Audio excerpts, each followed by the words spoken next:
சிந்தனைகள், கொலபாதகங்கள், வேசித்தனங்கள், இச்சைகள், பொருளாசைகள், தூஷணங்கள், பொறாமைகள், சண்டைகள், பெருமைகள் வந்துக்கிட்டே இல்லை உங்களுக்கு?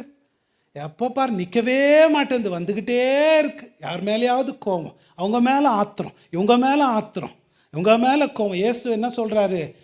நீ வெளியில் வர்றதெல்லாம் உன்னை தீட்டுப்படுத்தோன்னு நினைக்காத, உனக்குள்ளே இப்படி வந்துக்கிட்டு இருக்கு பாரு, அதுதாயா உன்னுடைய பெரிய தீட்டு. அதுதான் உன்னை தீட்டுப்படுத்துது, அதுதான் உனக்கு நிம்மதி இல்லாமல் செய்யுது.